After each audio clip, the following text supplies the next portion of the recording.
Shalom. Nah, sebelumnya perkenalkan nama saya Bernandes Mealdi dari Prodi Pendidikan Keagamaan Katolik Universitas Sanata Dharma Yogyakarta. Dalam video kali ini, saya ingin mengajak saudara-saudari semua untuk belajar serta berefleksi bersama mengenai bacaan Injil, yakni dari Injil Lukas bab 15 ayat 11 sampai dengan 32. Nah, seperti yang kita ketahui bersama bahwa dalam Injil Lukas ini menekankan sosok Yesus yang datang untuk membawa keselamatan bagi semua orang, baik dari kalangan orang bangsa Yahudi maupun bukan dari bangsa Yahudi. Saudara-saudari terkasih, sudahkah kalian mengetahui? Jadi, di dalam Injil Lukas ini menampakkan pribadi Yesus yang sungguh memberikan perhatian kepada orang-orang yang serba berkekurangan atau KLMTD, yakni yang kecil, lemah, miskin, tersingkir, dan difabel. Dan mereka semua yang terpinggirkan dan dianggap sebagai sampah masyarakat. Nah, Injil Lukas juga menekankan kehidupan Yesus dan pengajarannya. Contohnya seperti pengajaran dan melalui perumpamaan-perumpamaannya. Contoh perumpamaan yakni tentang anak yang hilang yang akan kita dengar berikut ini.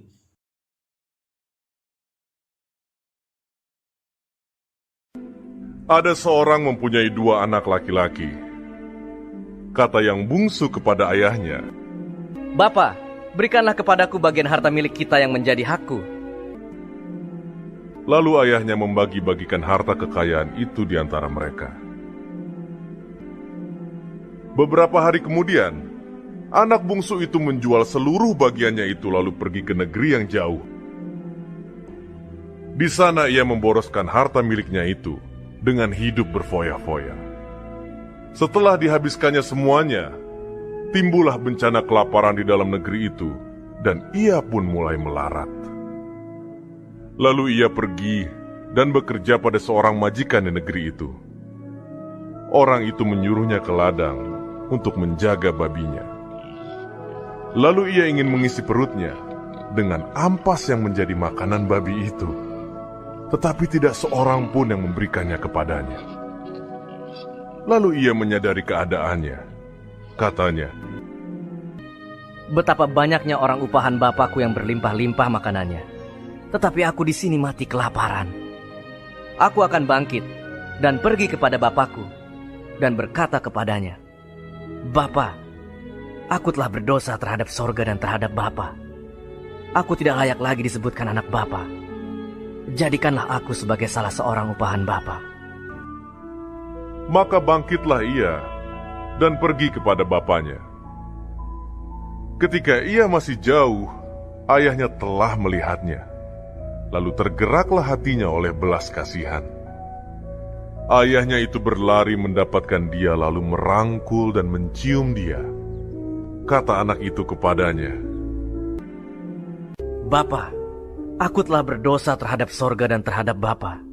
Aku tidak layak lagi disebutkan anak Bapa.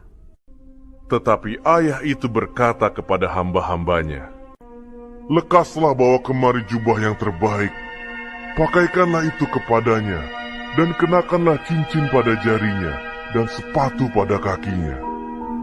Dan ambillah anak lembu tambun itu, sembelihlah dia, dan marilah kita makan dan bersuka cita.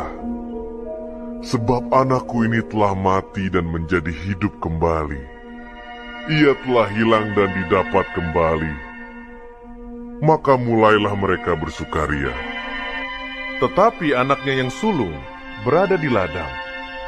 Dan ketika ia pulang dan dekat ke rumah, ia mendengar bunyi seruling dan nyanyi tari-tarian. Lalu ia memanggil salah seorang hamba dan bertanya kepadanya, Apa arti semuanya itu? Jawab hamba itu, Adikmu telah kembali, dan ayahmu telah menyembelih anak lembu tambun, karena ia mendapatnya kembali dengan sehat. Maka marahlah anak sulung itu dan ia tidak mau masuk. Lalu ayahnya keluar dan berbicara dengan dia. Tetapi ia menjawab ayahnya, katanya, "Telah bertahun-tahun aku melayani Bapa, dan belum pernah aku melanggar perintah Bapa.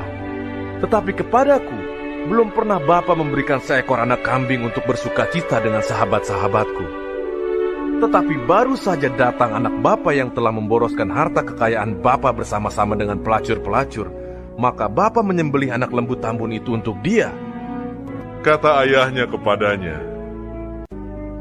"Anakku, engkau selalu bersama-sama dengan aku, dan segala kepunyaanku adalah kepunyaanmu.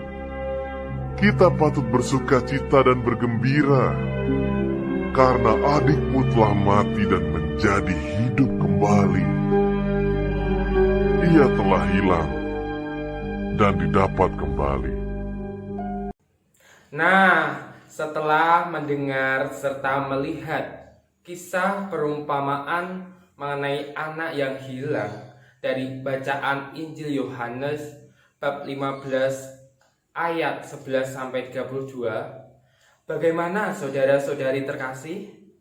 Dari kisah perumpamaan anak yang hilang, kita semua menyadari bahwa sungguh Tuhan Yesus ingin memperlihatkan betapa bersukacitanya Allah ketika melihat anaknya bertobat.